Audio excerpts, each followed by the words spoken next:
দুনিয়াতে তাদের দেহ পড়ে যাওয়ার আগেই তাদের রুহটা আল্লাহ জান্নাতে পাখি হিসাবে ছেড়ে দেয়। ধরে কোন সুবহানাল্লাহ।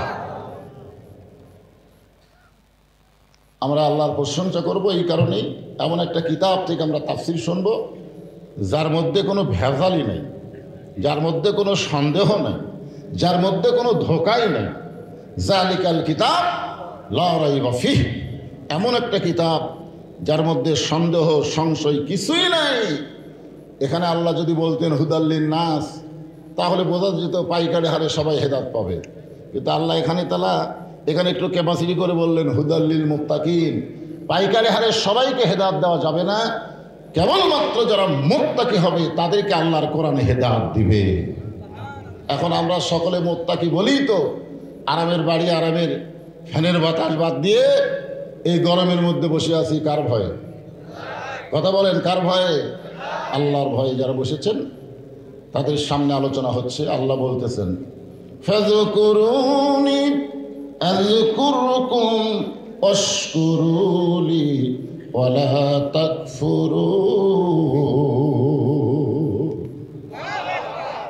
আল্লাহ বলতেছেন যে আমার জিকির করে আমি আল্লাহ তার জিকির করি। এখানে জিকির মানে আমরা বাংলাদেশে একটা জাকের পার্টি আছে, জরিগান কি পার্টি? আপনাকে এলাকা মনে হয় নাই, আমাদের বগুড়াতে আছে জাকের পার্টি।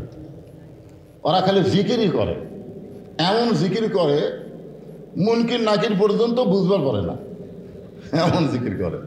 ওরকে জিকিরের সাইজটা এরকম, আমার দয়াল বাবার দরবারেতে কেউ ফিরে না খালি হাতে। আপনার বলেন তো কি হলো এটা? জিকিরের নামে আল্লাহর সাথে গাদ্দারি করলো, ঠিক কিনা বলে? হ্যাঁ, এটা জিকির করার নামে আল্লাহর সাথে গাদ্দারি করলো। তো এখানে আল্লাহ যে জিকিরের কথা বলতেছেন, এই জিকির মানে হলো স্মরণ করা। কিভাবে স্মরণ করা আমি আপনাদের বুঝাইতেছি। আল্লাহর একজন মস্ত বড় পয়গাম্বর, নাম হলো নূহ নবী। দরকার নাম কি? তিনি শুকনা জায়গায় একটা নৌকা তৈরি করতেছেন।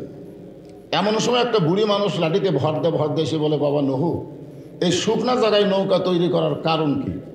নূহ বললেন, বুড়িমা, বন্যা নামক বিশাল একটা গজব আসবে, যেই গজবে গোটা পৃথিবী তলে যাবে, গোটা পৃথিবী 40 দিন পানির তলে থাকবে, পৃথিবীর সবাই ওই গজবে ধ্বংস হয়ে যাবে।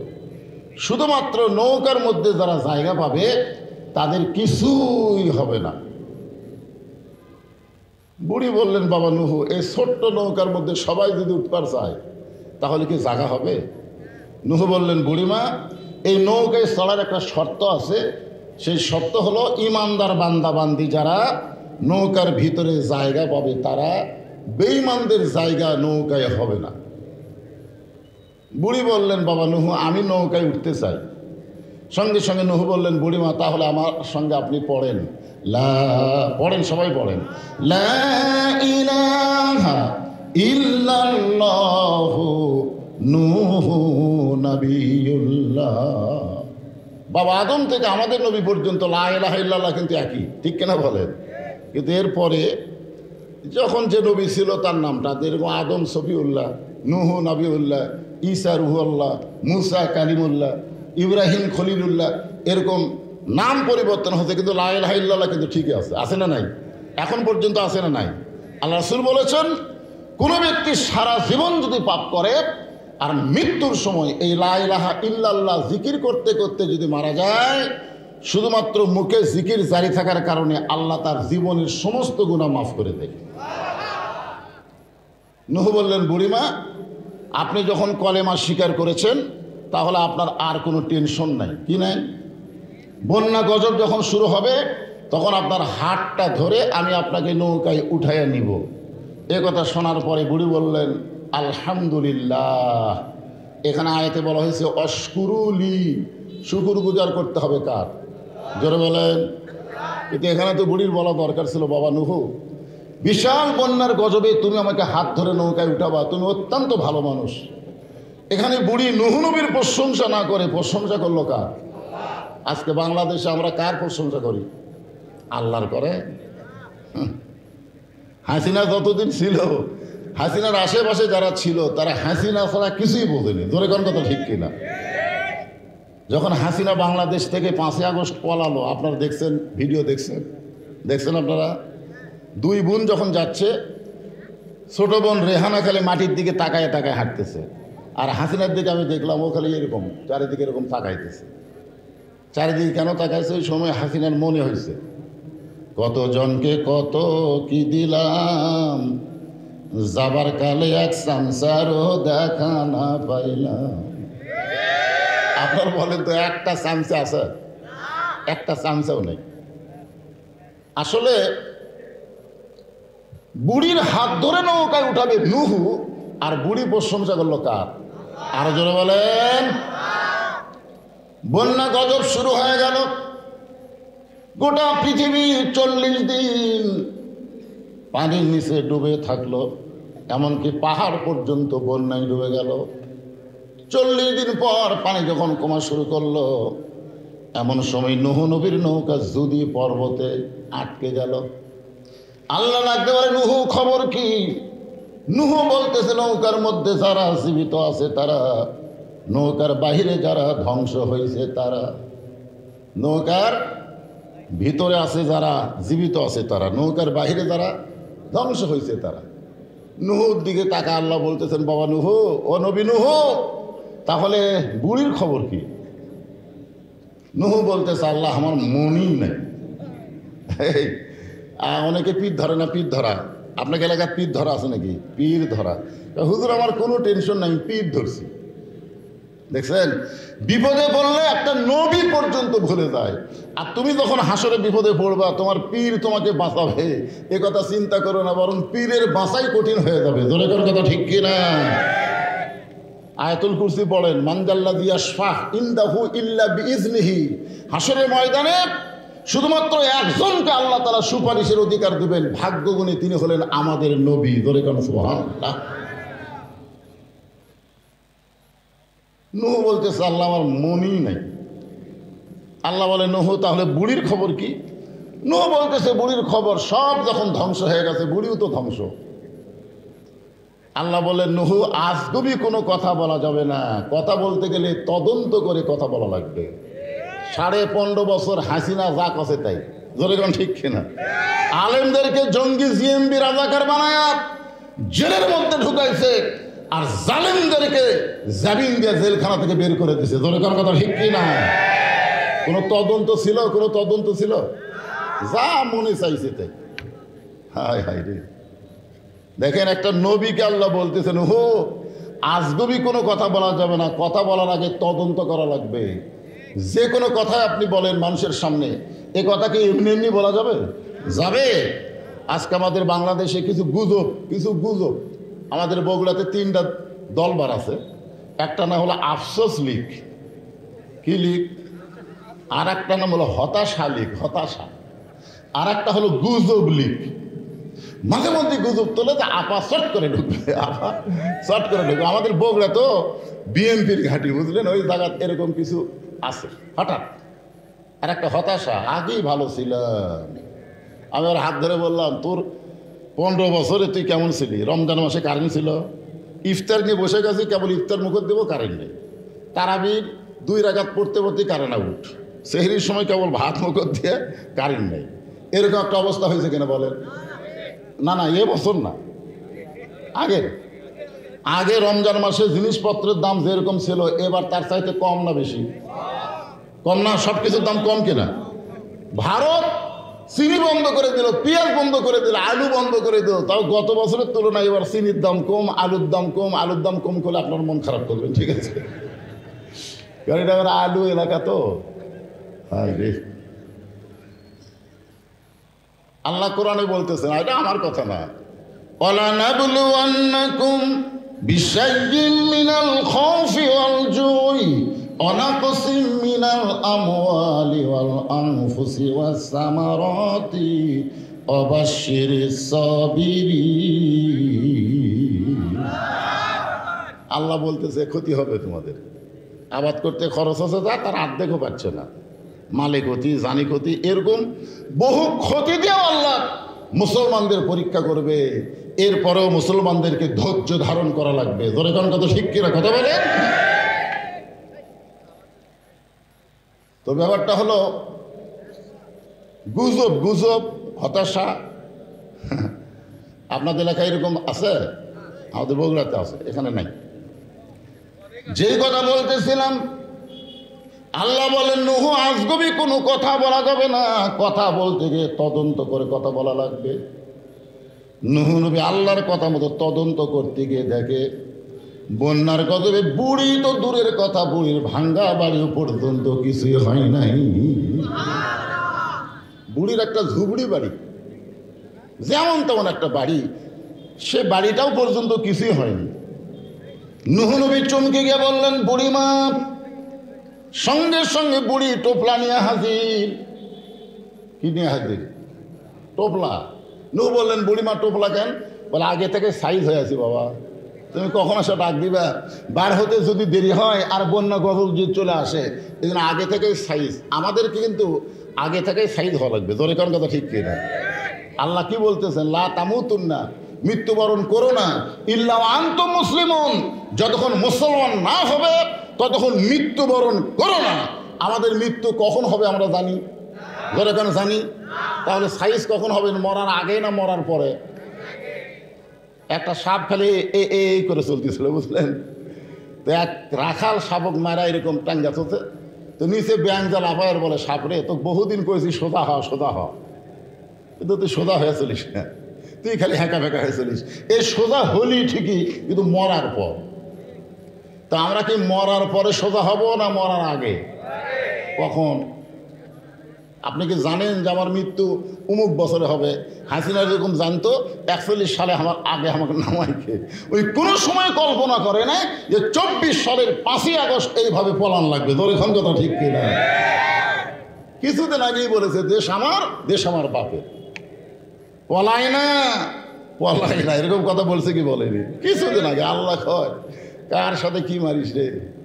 তাবারাকাল্লাযী বিয়াদিহিল মুলক, গোটা পৃথিবীর রাজত্ব কর্তৃত্ব মালিকানা কার হাতে? ওয়া আলা কুল্লি শাইইন কাদির, সমস্ত বিষয়ের উপরে একমাত্র ক্ষমতাকার। জোরে বলে রাখবে ক্ষমতাকার। ওরা মনে করছিল যে আমাদের ক্ষমতা। আজ কি অবস্থা? হ্যাঁ, এই জন্য টোপলা সাইজ হয়ে আছে, মানে কি আমাদেরও সাইজ হয়ে থাকা লাগবে, যে কোনো সময় আমাদের মৃত্যু হবে। জোরে কোন ঠিক? হ্যাঁ। নূহ বললেন বুড়িমা বন্যা গজব শেষ হয়ে গেছে। বুড়ি বলতে শেষ হয়ে গেছে?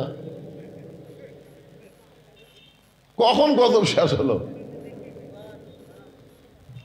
নূহ বলতেছে বুড়িমা 40 দিন গোটা পৃথিবী পানির তলে ডুবে ছিল, কিন্তু আপনার বাড়িও কিছু হয়নি, আপনারও কিছু হলো না। আপনি এমন কি আমল করেন যে আমলের কারণে আল্লাহ আপনাকে হেফাজত করলো? বুড়ি বলতেছে বাবা নূহ, তুমি যখন বলেছিলে আমি আপনাকে নৌকায় হাত ধরে উঠাবো, তখন আমার ঈমান আমাকে বলতেছে যে দুনিয়ার সবাই সবাইকে ভুলে গেলে আল্লাহ কোনোদিন কাউকে ভুলবে না। এই জন্য তোমার প্রশংসা না করে আমি আল্লাহর প্রশংসা করেছি। তাহলে জিকির করবো কার?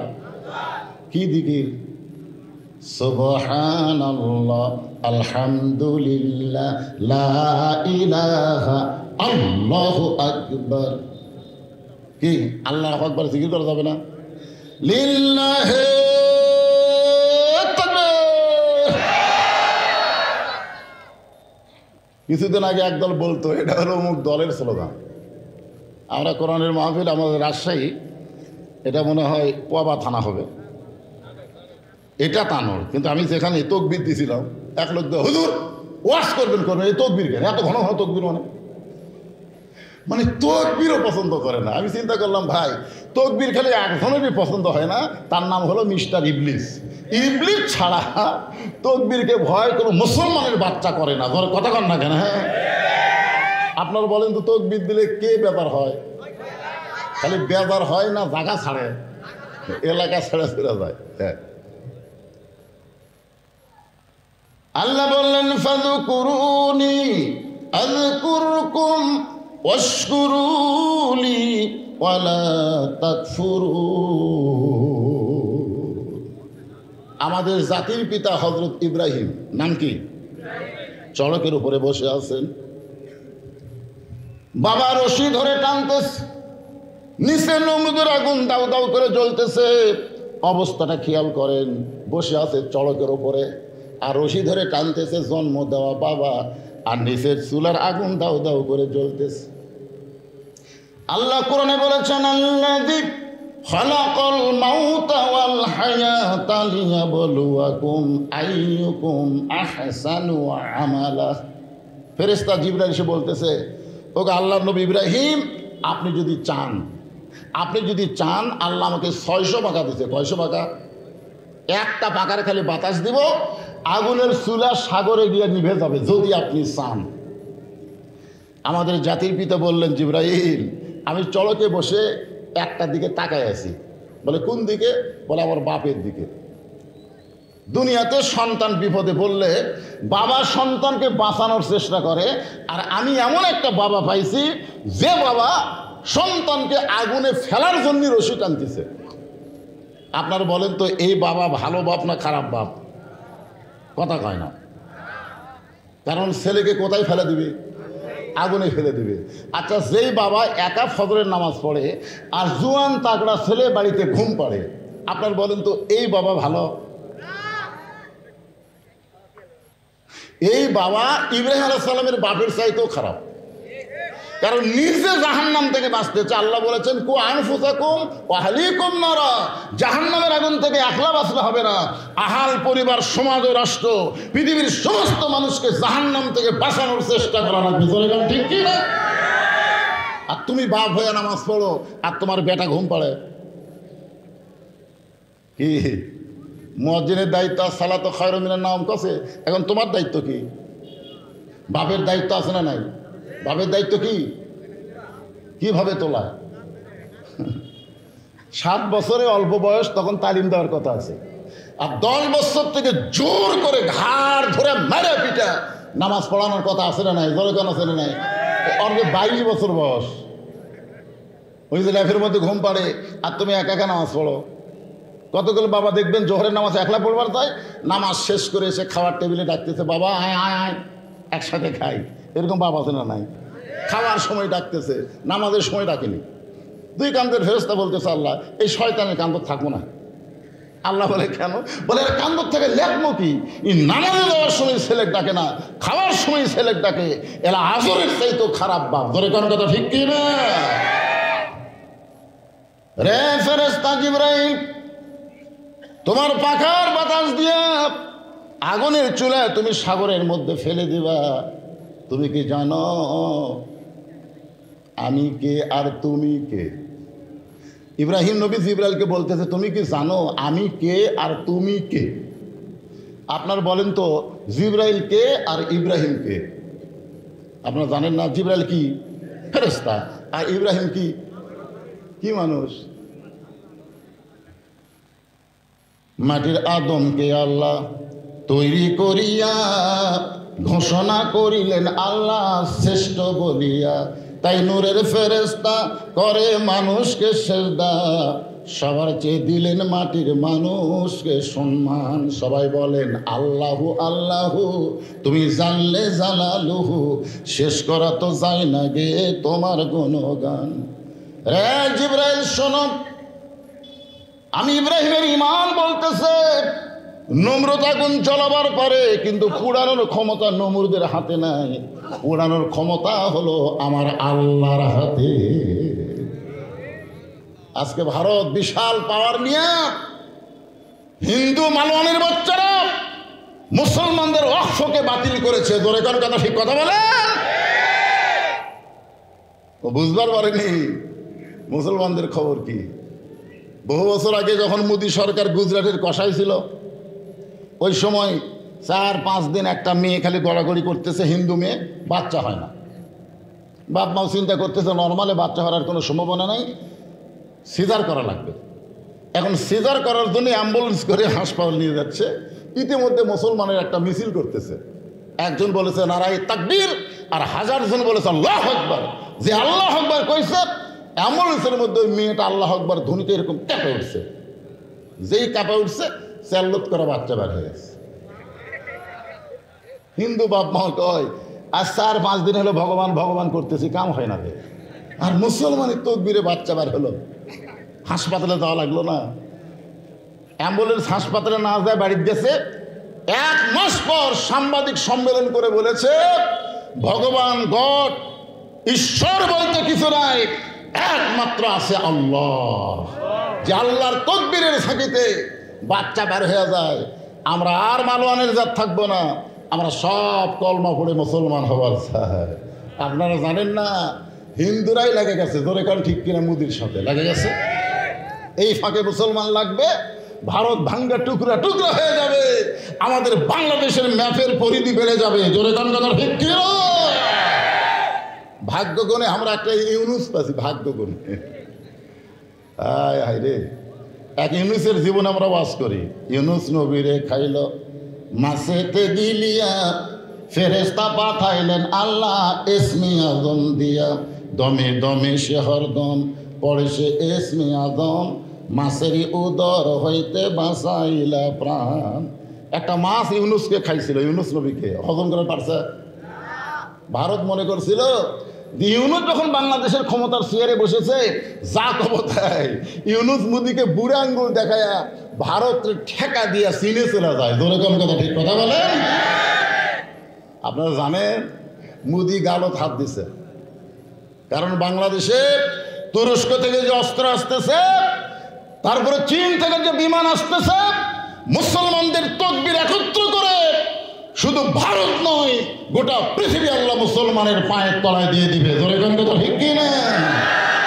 নমরুদ আগুনের চুলা জ্বালাতে পারে, পরে অ্যাটম বোম বানাবার পারে, হাইড্রোজেন বোম বানাবার পারে, কিন্তু ফুটানোর ক্ষমতা কার হাতে? জোরে বলতে হবে আল্লাহর হাতে। হাসবি আল্লাহু নিমাল ওয়াকিল অনিমাল মাওলা অনিমান নাসির। আল্লাহ, আমি আগুনের দিকে তাকাইনি, তোমার প্রতি ভরসা করে আছি, তুমি যা করবা তাই। আল্লাহ বলেন, কুলনা ইয়া নারু কুনি বারদাও ওয়া সালামান আলা ইব্রাহিম ফাযকুরুনি আযকুরুকুম। যে আল্লাহকে স্মরণ করবে সে যেখানেই থাক আল্লাহ তাকে জিকির করবে। জোরে কেন সুবহানাল্লাহ। এরপরে আল্লাহ বললেন, এ ভাই মাইকালা ভাই কোথায় রে, চ্যান চ্যান করতেছে, দেখো তো সাউন্ডটা একটু ক্লিয়ার করা যায় কিনা। ইয়া আইয়ুহাল্লাযীনা আমানুস্তাঈনু বিস-সাবরি ওয়াস-সালাহ ইন্নাল্লাহা মা'আস-সাবিরিন। হ্যাঁ, খুব খেয়াল করবেন, ইমানদারকে লক্ষ্য করে আল্লাহ বলতেছেন, ইয়া আইয়ুহাল্লাযীনা আমানু, যারা আমাকে বিশ্বাস স্থাপন করেছ। আমার সামনে যারা বসে আছেন, আপনারা আল্লাহকে বিশ্বাস করেন না? কিভাবে করেন না? এটা আবার 3টা কথা রাসূল বলেছে।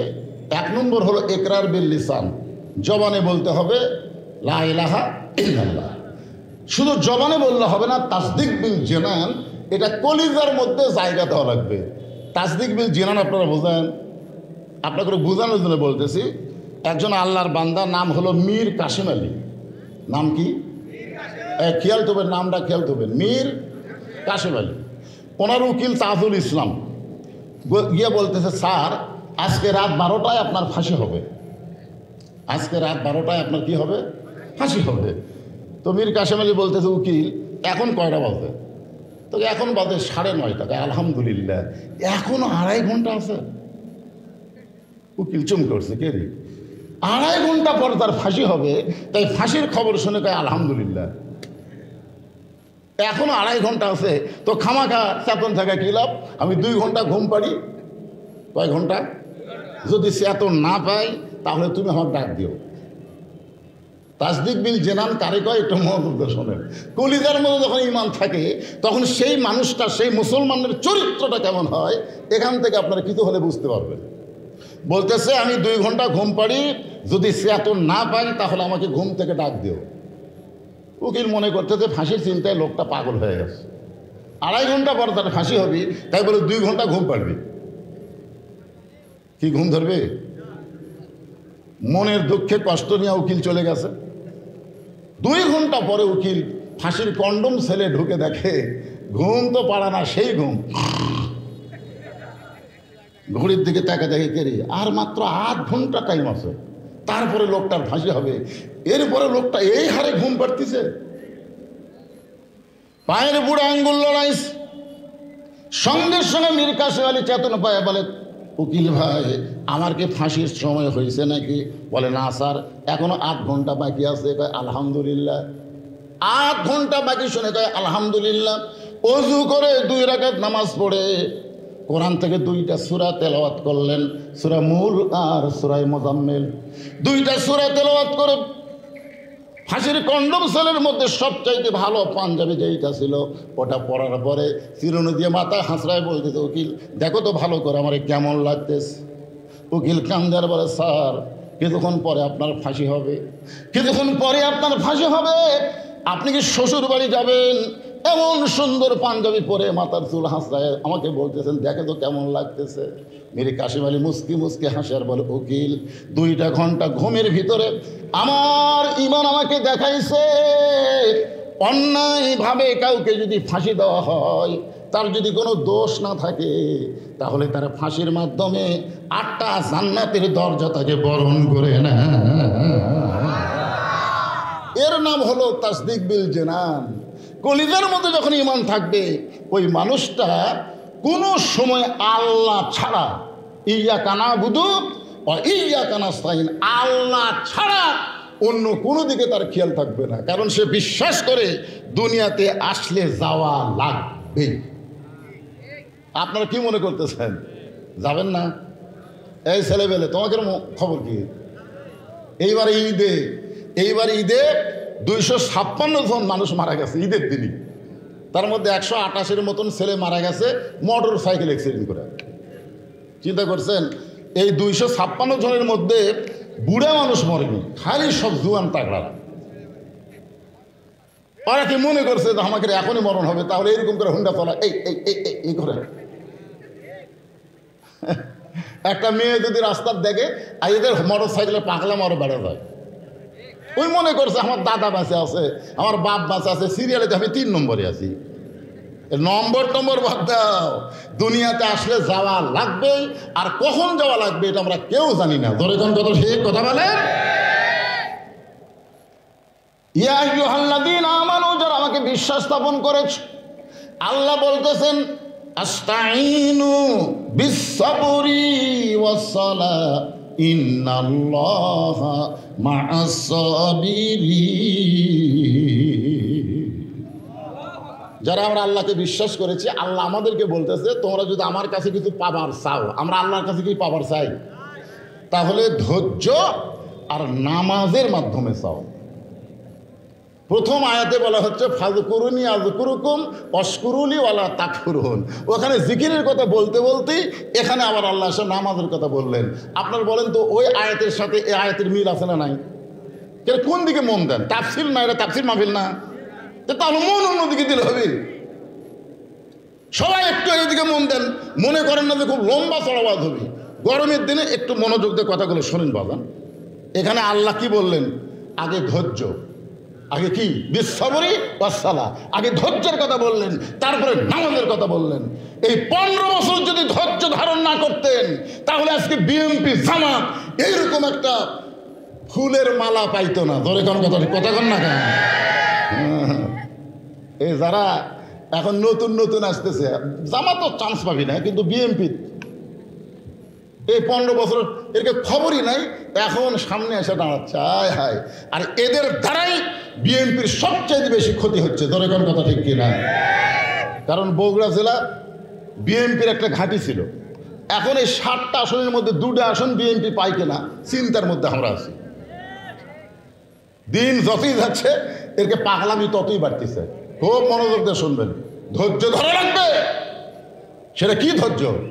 সন্তান সাঁতার জানে না, পানির মধ্যে ডুবা মরতেছে, আর আমি বলতেছি ইন্নাল্লাহা মা'আস-সাবিরিন, ধৈর্যশীলদের সঙ্গে আল্লাহ আছে। কি আপনি ধৈর্যের আয়াত করতেছেন না সন্তান সাঁতার জানে না ডুবা মরতেছে? এই ধৈর্য? কারণ এই ধৈর্য, হ্যাঁ, ধৈর্যটা কি সেটাও বলবো, আসেন একটু মনোযোগ দেবেন। আল্লাহ বলতেছেন আমি আল্লাহর কাছে যদি কিছু পাবার চাও, তাহলে ধৈর্য আর নামাজের মধ্যে চাও, নামাজের মাধ্যমে চাও। আপনারা বলেন তো, আমরা যত ইবাদত করি তার মধ্যে সবচাইতে ধৈর্য কম কার ভিতর? জোরে কয় না? আচ্ছা, আমার সামনে যত লোক বসে আছেন আপনারা সবাইকে এশা নামাজ পড়ছেন? না না, হাত তুলবার বলতেছি না তো, হাত তুলবার কথা। আপনি একটু মনে মনে চিন্তা করেন তো, যারা এশার নামাজ না পড়ে বসে আছেন তারা যদি ফজরের আগে মরে যান, মনে মনে একটু চিন্তা করে দেখেন, যদি মরে যান তাহলে দুনিয়ার কত মানুষ আপনার জানাজা দিলে আপনি বেহেশত পাবেন? আর যদি এশার নামাজ আপনি পড়ে ফজর আগে যদি মারা যান, আপনার যদি জানাজা নাও হয়, তারপরেও নামাজ আদায়ের কারণে আল্লাহ আপনাকে জান্নাত দিতে পারে। ধরে কোন পারে কি পারে না? হ্যাঁ। একজন বলতেছে, হুজুর আপনি কি মনে করেন আমি নামাজ পড়ি না? আমি জুমার নামাজ পড়ি হুজুর, আমি জুমার নামাজ পড়ি। লা তাকনাতু মির রাহমাতিল্লাহ আয়াতের তাফসীর পড়তে গিয়ে আমি দেখলাম হাসরের ময়দানে আল্লাহ একসময় দয়া লুহে বলবে, যারা 5 ওয়াক্ত পড়ে নাই, খালি জুম্মা পড়েছ, আমি আল্লাহ তাদেরকে জান্নাত দিয়ে দিলাম। যাও, 5 ওয়াক্ত পড়েনি, খালি জুম্মা পড়ছে, সবার শেষে গেছে, আগে যাচ্ছে। আল্লাহ বলতেছে যাও, তোমাকেও জান্নাত দিয়ে দিলাম। তখন জুম্মা পার্টি খুশি হয়ে জান্নাতের কাছে যাবে, যাই দেখবে বিশাল একটা তালা দেওয়া। তখন বলতেছে, আল্লাহ আপনি যে জান্নাত দিলেন সে জান্নাতের দরজার যে তালা, আল্লাহ বলতেছে খুঁজে দেখো, চাবি তোমাদের কাছে আছে। ওরা যখন পকেট খুঁজে দেখবে চাবি আছে, চাবি নিয়ে যা তালার মধ্যে ঢুকাবি ঠিকই, কিন্তু ঘুরবি না। ঢুকিছে কোনো মতে, কিন্তু ঘোরে না। তো বলে আল্লাহ চাবি তো তালার মধ্যে ঢুকলো, কিন্তু চাবি তো ঘোরে না। আল্লাহ বলতেছে তালার মধ্যে 5টা দাগ আছে, তো চাবির মধ্যে 5টা দাগ থাকা লাগবে, দাগে দাগে মিল হবে, কুট্টুস করে খুলে দেবে। তখন আল্লাহ কয়, বান্দা কয়, আল্লাহ এটা কিসের দাগ?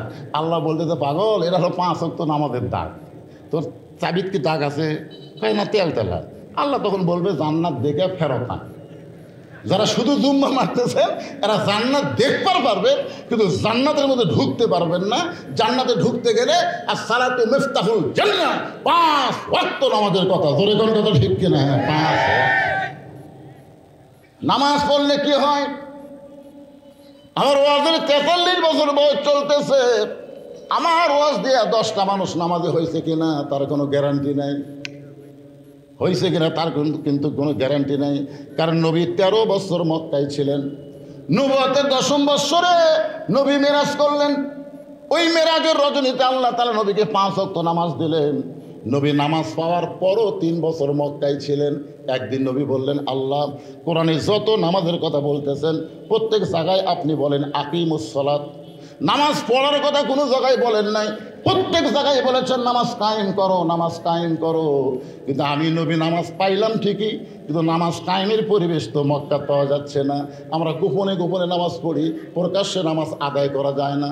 বেলাল আজান দেবে, সে আজান শুনে মুসল্লিরা মসজিদ আসবে আর জামাতবদ্ধভাবে নামাজ পড়বে, এরকম পরিবেশ তো মক্কাতে নাই। তাহলে আপনি নামাজ কায়েমের কথা বলতেছেন, কিন্তু নামাজ তো কায়েম করা যাচ্ছে না। আল্লাহ বলে, হাবিব আপনি হলেন মক্কায় ইমাম, আর আবু জেহেল হলো নেতা। আপনার মতন ইমাম আবু জেহেলের মতন নেতা যতদিন থাকবে ততদিন নামাজ কায়েম হবে না। আপনাকে শুধু ইমাম হলে চলবে না, আপনি নবীকে নেতাও হওয়া লাগবে। আপনারা বলেন তো ভাইজান, একটা মসজিদে বিএনপি আছে, জাতীয় পার্টি আছে, আওয়ামী লীগ আছে, জামাত ইসলাম আছে, কিন্তু ইমামের মায়ের অসুখ, ইমাম মা হলে হাসপাতালত গেছে। এখন হুজুর নাই, 4 দলের লোক আছে কিন্তু হুজুর নাই। ধরে কারণ কি নাই? কথা না কেন, হুজুর নাই। এখন আপনারা বলেন তো, এই 4 দলের লোকেরা এখন কোন দলের লোক ইমামতি করবার দিবে? নাম ধরে বলা লাগবে না, একটু বোঝার কথা আমি বলতেছি, একটু চিন্তা করে দেখেন তো। কারণ জানে লাইনও সবাই দাঁড়াতে পারে, কিন্তু সামনে সবাই যাওয়ার পারবে না। সামনে যাইতে গেলে তার মধ্যে যোগ্যতা থাকা লাগবে। ধরে কোন কথা ঠিক কিনা? গোটা বাংলাদেশ ওয়াজ করার পরে এতটুকু আল্লাহ আমাকে দেখাচ্ছে যে আগামীতে তোমরা যতই দল করো তোমরা লাইনও দাঁড়ান থাকা লাগবে, আর সামনে আল্লাহ ওয়ালা কোরআনের দলেরাই যাবে। ধরে কোন কথা ঠিক কিনা? বিশ্বাস করেন বা না করেন, দেখবার পাবেন ইনশাআল্লাহ। আল্লাহ পাক দেখাচ্ছে তো, আমার তো আর কানা না। মানুষ যে হারে আল্লাহর কোরআনের দিকে ঝুঁকতেছে, খালি চাপাই নবগঞ্জ মিজানুর রহমান আজারে গেছিল, ওখানকার হারুনের মাথা ঘুরে গেছে, ধরে কোন কথা ঠিক কিনা? ওই বউ পাঠিয়ে আর হারুন দুইজন পাগলা হয়ে গেছে। আয় হায়, লাভ নাই, মানুষ আর আগেকার মতো নাই যে তোমরা যা কবা তাই। কারণ 5ই আগস্টের পরে 2000 ছাত্র জনতা, 30,000-এর মতন আহত নিহত, 2000 মানুষের মতলব মন মগজ পাল্টে গেছে, ধরে কোন কথা ঠিক কিনা? সব কিছু মানুষ দেখতেছে, মানুষের কানা নাকি? একটু মনোযোগ দিয়ে শুনবেন। আল্লাহ বলে, হাবিব শুধু ইমাম হয়ে থাকলে হবে না, আপনাকে নেতা হওয়া লাগবে।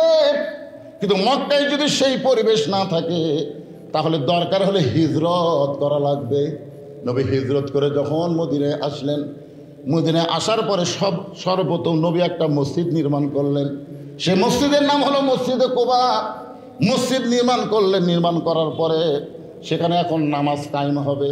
আল্লাহ কোরআনে বলেছেন, আল্লাযীনা ইম্মাক্কান্নাহুম ফিল আরদ, মুসলমানের মধ্যে কাউকে যখন ক্ষমতা দেওয়া হবে, তার 1 নম্বর দায়িত্ব হলো আকামুস সালাত, নামাজ কায়েম করা। আর নামাজ যদি কায়েম হয়ে যায়, ইন্নাস সালাতা তানহানিল ফাহশাই ওয়াল মুনকার। আমাদের প্রত্যেকটা যুবকের হাতে একটা করে মোবাইল আছে না নাই? দরকার আছে না নাই? আসরের নামাজ পড়ে জমির ধান দেখবার গেছে, ধান দেখবার যায় দেখে উপর জমির পানি চলমল করতেছে, নিচে জমি, ওর নিচে জমিতে 1 ফোঁটাও পানি নেই। নামাজ কিন্তু আসরের পড়েই গেছে, নামাজ কায়েম করা হয়নি, পড়ে গেছে। যায় দেখে উপর জমির পানি চলমল করতেছে, নিচে জমির পানি নেই। কি করি রে? চারিদিকে তাকাছে, এরকম চারিদিকে তাকাছে, চারিদিকে তাকে দেখে কেউ নেই, কেউ নাই। ওই আস্তে করে বসে বিসমিল্লাহ কয়ে আল কাটছে, বিসমিল্লাহ কয়ে। আর চিন্তাতে বিসমিল্লাহ করেই হালাল হবে। আজকে বাংলাদেশে কতগুলো নেতা দেখবেন, ওরা ভাষণ কি দিবি সেটা চিন্তা না করে প্রথম বিসমিল্লাহ কয়ে শুরু করে, ধরে কার কথা ঠিক কিনা? বিসমিল্লাহ কয়ে শুরু করে। বাংলাদেশের একজন নেতা বলেছে, কোরআনের মধ্যে কোনো রাজনীতি নেই, ইসলামের সাথে রাজনীতির কোনো সম্পর্ক নেই। শালা বিসমিল্লাহ কয়ে শুরু করে মদ খাওয়ার মতন কাম করলো, ধরে কথা কর না কেন? আপনার বলেন তো কোরআনে রাজনীতি আছে না নাই? রাজত্ব নামের একটা সূরা আল্লাহ কোরআনে দিছে। বিসমিল্লাহ কয়ে জমির আল কাটে, ওই পানি দিয়ে হাত ধোছে, হাত ধুয়ে আবার দাঁড়ায়া চারিদিকে তাকায় বলতেছে আলহামদুলিল্লাহ, কেউ দেখেনি। আপনারা বলেন যুবকের মোবাইল আছে, মোবাইল আছে, এখন রাত যখন 11টা বাজে জানলা দরজা বন্ধ করে তাকায় দেখে বাপ মাও তো ঘুমিয়ে গেছে। এই শুধুকে আমি যদি অশ্লীল ভিডিও দেখি, কে দেখবে রে? আর এই যুবকটা যদি এশার নামাজ জামাতে পড়ে বাড়ির মধ্যে আসে, তখন মোবাইল দেখবে ঠিকই, কিন্তু অশ্লীল যখন কোনো জিনিস চোখে পড়বে, নাউযুবিল্লাহ বলে ইস্তেগফার পড়বে, নিজের ইচ্ছায় অশ্লীল দেখবে না। কারণ নামাজ যে আদায় করে, নামাজের মাধ্যমে আল্লাহ তাকে যাবতীয় বেহুদা এবং খারাপি কাজ থেকে হেফাজত করে। ধরে কর কথা ঠিক কিনা? এটা কি আমার কথা না আল্লাহর কথা? তাই বাংলাদেশে কোন দল ক্ষমতা পেলে নামাজের আইন পাশ করবে, সেই দলকে আমাদের একটু দেখার দরকার আছে না নাই? যেরকম আছে না নাই? একটু মনোযোগ দিয়ে শুনবেন। আল্লাহ বলতেছেন, আস্তাঈনু বিস-সাবরি ওয়াস-সালাত, ধৈর্যের নামাজের মাধ্যমে আমার কাছে চাও। নামাজের মধ্যে ধৈর্যের দরকার আছে না নাই? কিন্তু বর্তমানে আমরা ধৈর্য পাচ্ছি না। ধৈর্যের কথা একটু পরে বলবো, এখন আয়াতটা খেয়াল করেন। ওয়ালা তাকুলু লিমান ইউকতালু ফি সাবিলিল্লাহি। আচ্ছা ঠিক আছে, এটা হলে আপনারাও শান্তি, আমিও শান্তি। ওয়াজ একটা ইচ্ছা মতো করা যায়, মাত্র 2 মিনিট টাইম লাগবে। ছেলেদের কাছে ব্যাগ আছে, রুমাল আছে, এরা আপনাদের কাছে যাবে। 10 টাকা, 20 টাকা, 50 টাকা, 100 টাকা, যে যা পারবেন এই কোরআনের মাহফিলের জন্য আল্লাহকে খুশি করার জন্য দান করবেন। একবার আল্লাহর নবী শোনেন, ওসমান গনিকে কাছে ডাক দেবেন, ওসমান, আল্লাহ তোমাকে কত সম্পদ দিছে, তুমি কি তার হিসাব জানো? তো ওসমান গনি বলতেছে, ইয়া রাসূলুল্লাহ, একটা হিসাব তো আমি জানি। বলে কি হিসাব? বলে আল্লাহ আমাকে যত সম্পদ দিছে, এই সমস্ত সম্পদ আমি যে গুদামের মধ্যে রাখছি, এই মনোযোগ দিয়ে শুনবেন, যে গুদামের মধ্যে রাখছি, এই গুদামের তালা দিয়া যে চাবিগুলো হয়, এই চাবি টানতে একটা উট হিমশিম খায়। একটা উট কি খায়? হিমশিম খায়। তাহলে চিন্তা করেন গুদাম কত, সে গুদাম আবার মাল দিয়ে ভর্তি, আবার গুদামের তালা কত, সে তালার চাবি টানতে একটা উট হিমশিম খায়। রাসূল বললেন, ওসমান, এই সম্পদের মালিককে? ওসমান বলতেছে আল্লাহ। রাসূল বলে ওসমান এই সম্পদের মালিককে? ওসমান বলতেছে আল্লাহ। রাসূল বলে ওসমান এই সম্পদের মালিককে? ওসমান বলে ইয়া রাসূলুল্লাহ আমি দুইবার বললাম, আবার বলতেছে আল্লাহ। তা আল্লাহ রাসূল বললেন আল্লাহ যদি তোমার সব সম্পত্তি ফেরত চায় তুমি কি দিবা? আল্লাহ যদি তোমার সম্পদ ফেরত চায় তুমি কি দিবা? ওসমান গনি মারছে দৌড়। এই দৌড় থেকে সাহাবীরা বলতেছে হুজুর দেখেন, যেই বলছে আল্লাহ যদি ফেরত চায় ওসমান গনি জিহারে দৌড় দিল। আল্লাহ নবী বললেন সাহাবীরা শোনো, আমার ওসমানকে তোমরা চিনো না, ওসমান কি কারণে দৌড় দিল একটু পরে তোমরা দেখতে পাবা। কিছুক্ষণ পরে সাহাবীরা তাকায় দেখে যেই উটের উপরে চাবি বহন করে সে উটটার রশি ধরে টেনে টেনে নবীর হাতে এনে বলে ইয়া রাসূলুল্লাহ গুদাম দিয়া দিলাম, গুদামের সমস্ত সম্পদ দিয়ে দিলাম, গুদামের তালা দিয়ে দিলাম, গুদামের চাবি বহনকারী উটটাও পর্যন্ত আমি আল্লাহকে দিয়া দিলাম। রাসূল বলতেছে ওসমান সবই যদি আল্লাহ দিয়া দিলা তাহলে তোমার জন্য রাখলা কি? ওসমান গনি বলতেছে প্রকৃত ইমানদার বান্দা বান্দি যারা তাদের ইমানের মধ্যে শুধু আল্লাহ রাসূল ছাড়া অন্য কারো জায়গা নাই। এখন কোরআনের মাহফিলে 10-20 টাকা দেওয়ার সময় যদি মন বলে দেশ না, এরকম বলতে পারে কি পারে না? কয়জন আদায় করতেছে? দিচ্ছেন আপনারা? দিচ্ছেন? সবাই দিচ্ছেন? আমার মা বোনদের মধ্যে আদায়ের ব্যবস্থা আছে? আমার মা বোনদের জন্য তো আমি ওয়াজ করবো, সবার জন্যই করবো ইনশাল্লাহ। হ্যাঁ, এই যে এই ধৈর্য, এখানে কি লিখলো আবার আদায় ছাড়া আবার কি? আচ্ছা, ছোট্ট একটা ঘোষণা, চশমা ছাড়া দেখা যায় না। জাহাঙ্গীর মাস্টার পিতা জসিমউদ্দিন না জামিউদ্দিন হরিপুর, উনি 5,000 টাকা মৃত নানা নানি স্বজনের জন্যে দোয়া চাইছে। আল্লাহ সকলের জন্য দোয়া কি কবুল করেন। মহিলা প্যান্ডেলে বলে দিছি, মহিলা প্যান্ডেলে বলে দিয়েছি, মহিলাদের মধ্যে যান, মহিলারাও দান করবে ইনশাআল্লাহ। এখন যে আয়াতে কারিমা তেলাওয়াত করতেছি খেয়াল করেন বাজান, একটু মনোযোগ দিয়ে খেয়াল করা লাগবে।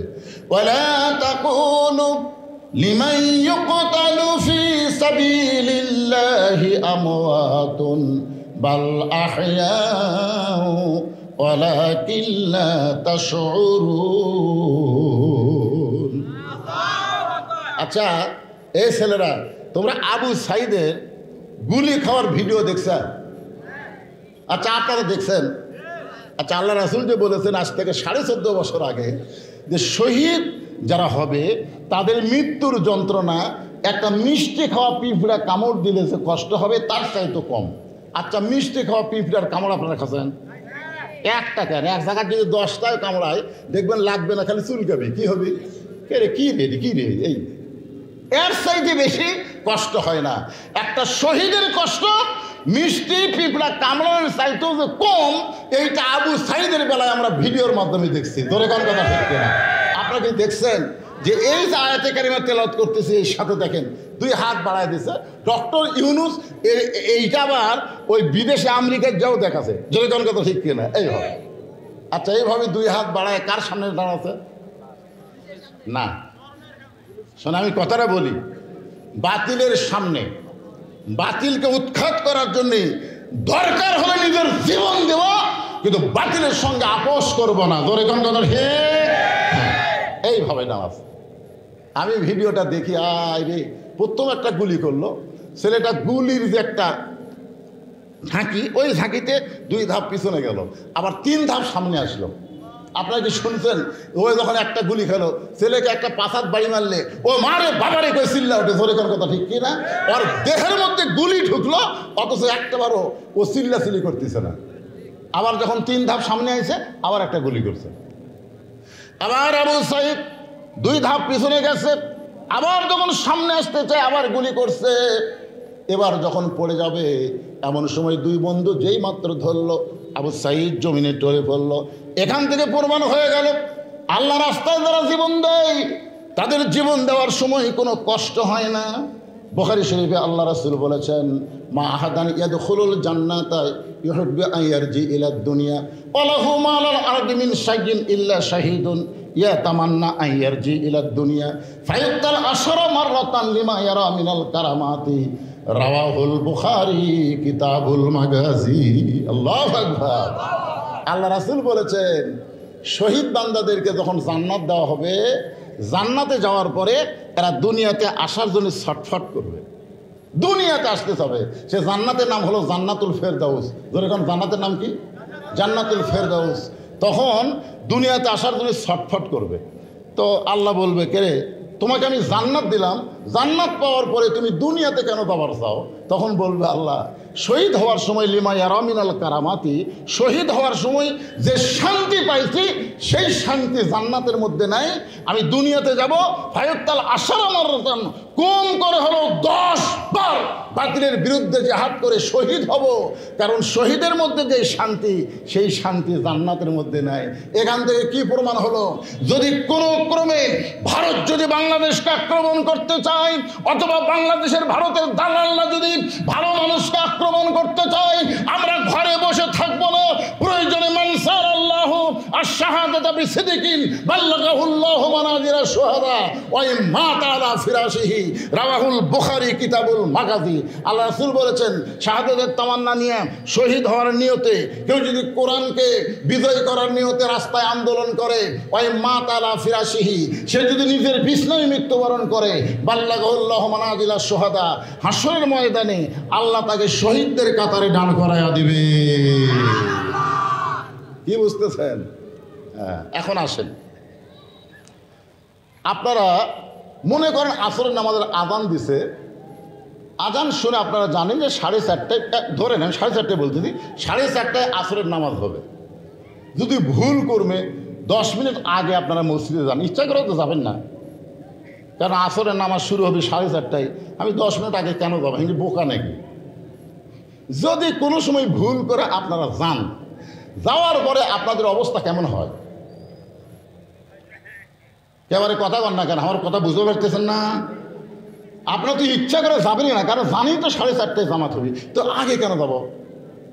যদি যান, এরকম 2 জন ভুল করবে, ঢুকে বারবার খালি মসজিদের ঘড়ির দিকে তাকায়, হাতের ঘড়ির দিকে তাকায়, নিজেরটা দেখে বলতেছে, কে রে ভাই, তোর দাঁত কত? হচ্ছে ভাই এখনো 3 মিনিট আছে, আর ঘড়ি লড়তিছে না রে, আর ঘড়ি লড়তিছে না।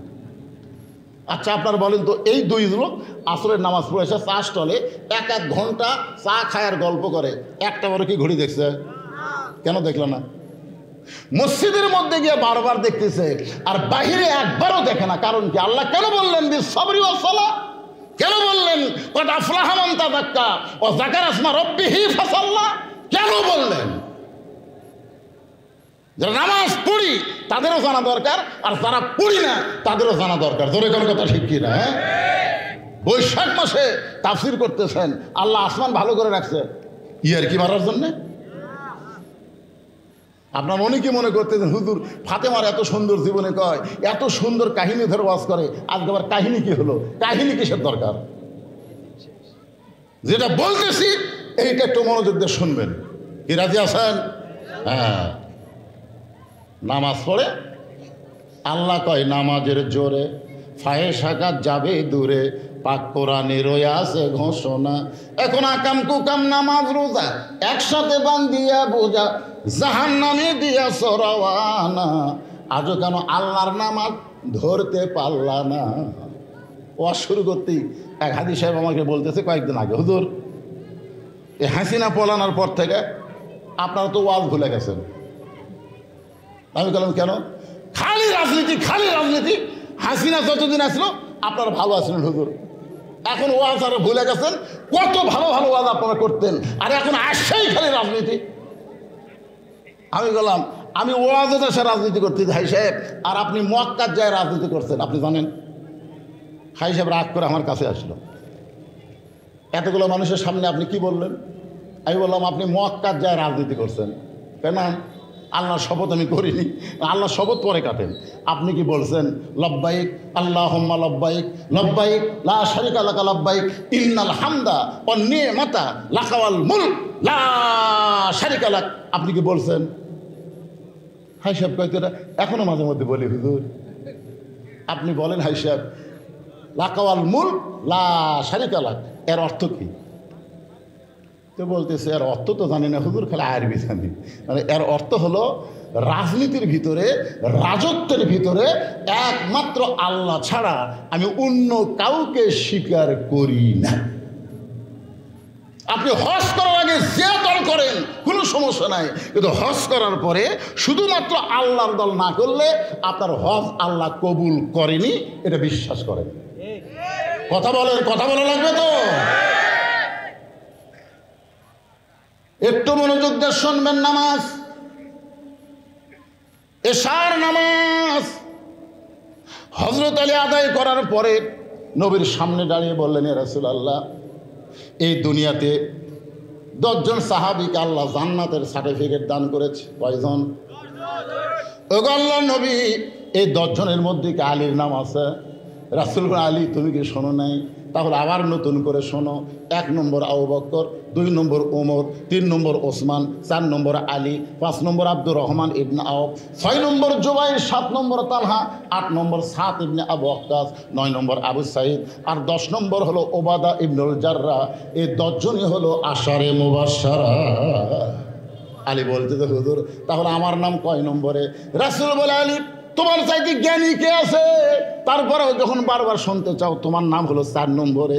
আলী বলতেছে, ইয়া রাসূলুল্লাহ, এই মুহূর্ত থেকে আমি যদি আর কোনো নামাজ না পড়ি, তারপরেও কি আল্লাহ আমাকে জান্নাত দেবে? আমার সার্টিফিকেট কি বহাল থাকবে, না সার্টিফিকেট বাতিল হয়ে যাবে? হুজুর, এই মুহূর্ত থেকে যদি আমি আর নামাজ না পড়ি, তাহলে কি আমার এই 4 নম্বর সার্টিফিকেট কি বহাল থাকবে না বাতিল হবে? রাসূল বললেন, আলী তুমি নামাজ বাদ দিবার পারো, কিন্তু আল্লাহ তোমাকে জান্নাত থেকে বাদ দিবে না। আলী বলছে যে হুজুর, একদিনে কি সব ছাড়া যায়?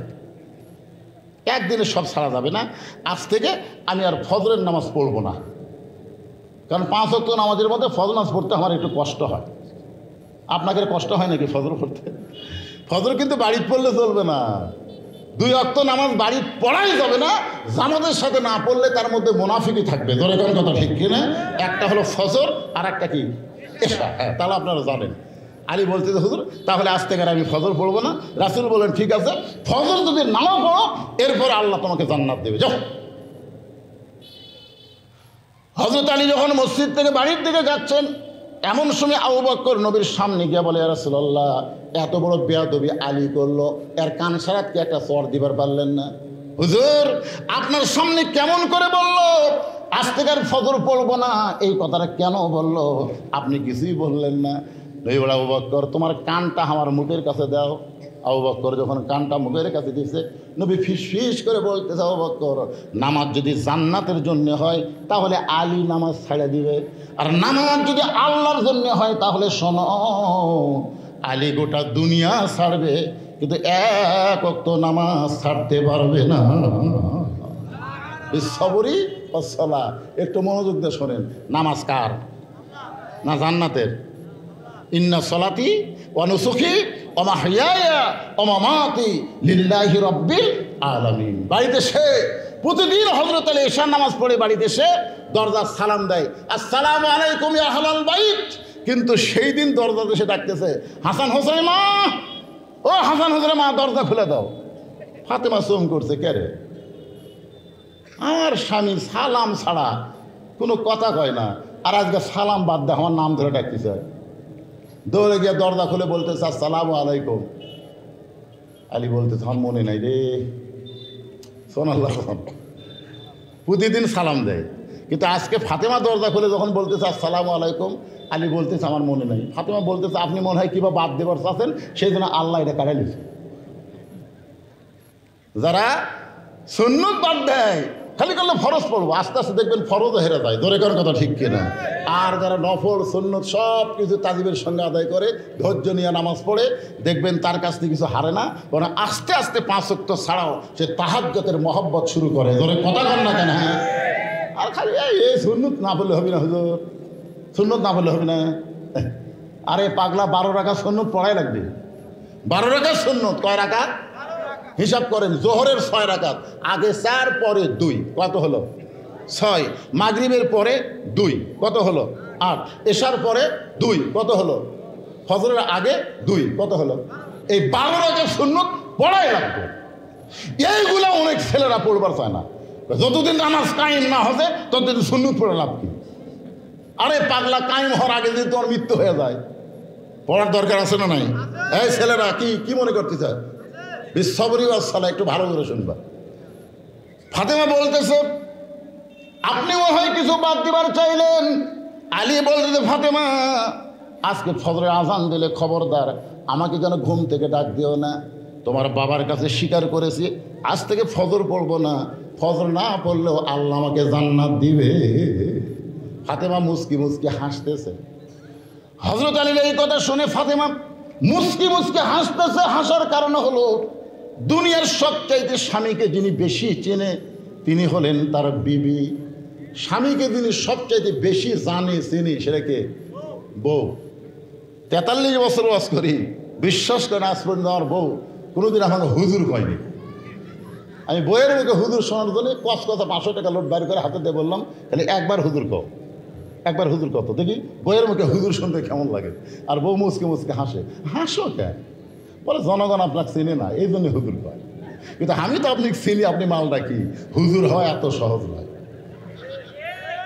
অথচ সর্বপ্রথম যিনি নবীর হাতে কলমা পড়েছেন তিনি হলেন নবীর বিবি খাদিজা। ধরে কোন কথা ঠিক কেন? সর্বপ্রথম এখানে হুজুর মাপকাঠি না, মাপকাঠি হচ্ছে আল্লাহর নবী। ধরে কোন কথা ঠিক? কথা বলেন ভাইজান, কথা বলা লাগবে তো।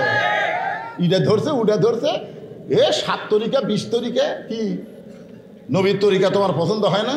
আল্লাহ কোরআনে বলেছেন আতিউল্লাহ ওয়া আতিউর রাসূল ওয়া আতিউল আমরি মিনকুম। আল্লাহ বলতে পারতেন কিন্তু উলিল আমরি মিনকুমের ব্যাপারে আতিউ শব্দটা আল্লাহ বাদ দিলেন। কেন বাদ দিলেন? বাংলার মুসলমান এটা অনেকে জানে না। আপনি ইমামকে ধরেছেন বলে ইমাম ইচ্ছা মতো নামাজ পড়াতে পারবে না। ইমামকে ধরেছি ততক্ষণ নবীর তরিকা মোতাবেক নামাজ পড়াবা ততক্ষণ। ধরে কোন কথা ঠিক কিনা? আমি পীর ধরবো ততক্ষণ, পীর নবীর তরিকার উপরে থাকবে যতক্ষণ। নবীর তরিকা বাদ দিয়ে তুমি সিস্টেম বার করলে কোথা থেকে? নবীর তরিকা বাদ দিয়ে তুমি কাদরিয়া বার করলে কোথা থেকে? তরিকা কয়টা? আল্লাহর হুকুম, নবীর তরিকা এক তরিকা, মুহাম্মাদুর রাসূলুল্লাহ। আল্লাহ বলেছেন হে রাসূল আপনি বলেন কুল, আপনি বলেন ইন কুনতুম তুহিব্বুনাল্লাহ ফাত্তাবিউনি। কেউ যদি আমি আল্লাহকে পাওয়ার চায় আপনাকে ইত্তেবা করা ছাড়া পাওয়ার বুদ্ধি নাই। কিছু কিছু মুফাসসির ব্যাখ্যা করেছে যে আল্লাহকে মহব্বত করবে, নবীকে মহব্বত করবে, আল্লাহ তাকে মহব্বত করবে।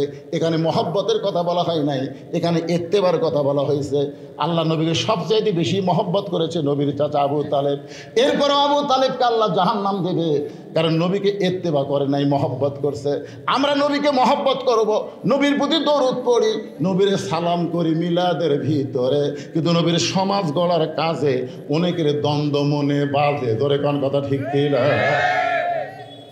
ফাতেমা বলতেছে তাহলে আজ কাম করেন, আজকে আর আপনি বালিশে ঘুমান না, আজকে আমার উরাতের উপরে মাথা দিয়ে আপনি শুয়ে পড়েন, আমি সারা রাত আপনার মাথা টিপা দিব, চুল বিলকে কেটে দিব, আর আপনি আরামে ঘুম পাড়বেন। ফজরের আজান যেন আপনার কানও না পড়ে। মানে আমার দায়িত্ব হলো এমন করে আপনি ঘুম পাড়ামো আপনি যেন চেতন না পান। বালুস তো হয়তো চেতন পাতে পারেন, কিন্তু আমার উরাতক বালিশ বানিয়ে দিলাম, আপনি উরাতের উপর মাথা দেন, আর আমি সারা রাত আপনার মাথার চুলের মধ্যে বিলকি দিয়ে আরামের ঘুম পেড়া দেবো, ফজরের সময় আজান যেন শুনবার না পান।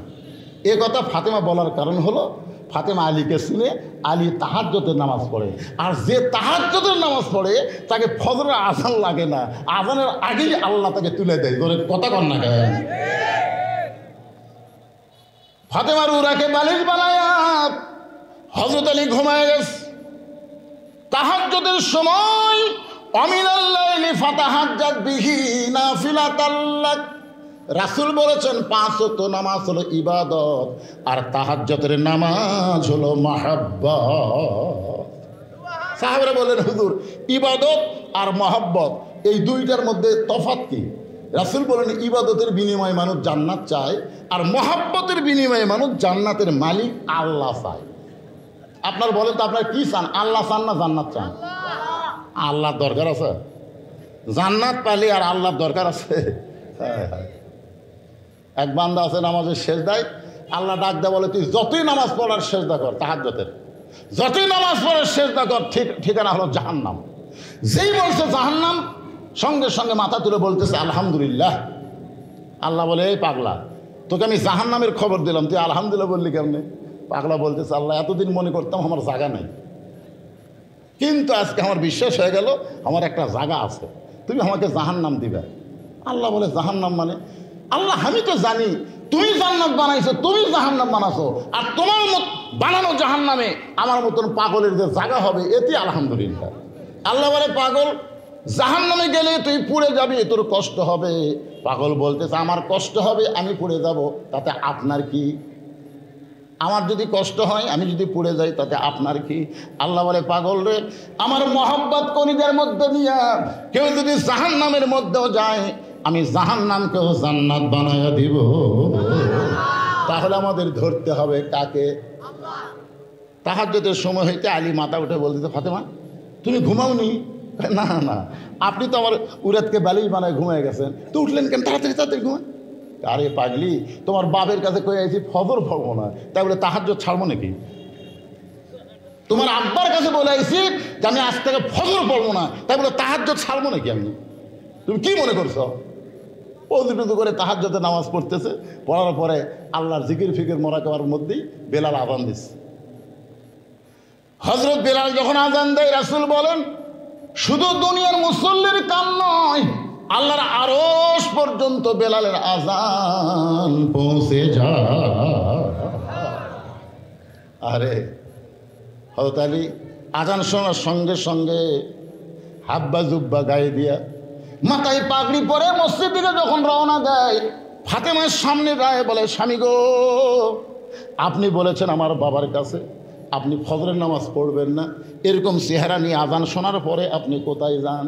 আলী বলতেছেন ফাতেমা এতদিন ভিতরে ঢুকে নামাজ পড়েছি, আজকে তোমার মাথায় হাত দিয়ে বললাম আমি ভিতরে ঢুকবো না, আমি বাহির থেকে নামাজের দৃশ্যটা একটু দেখবার চাই।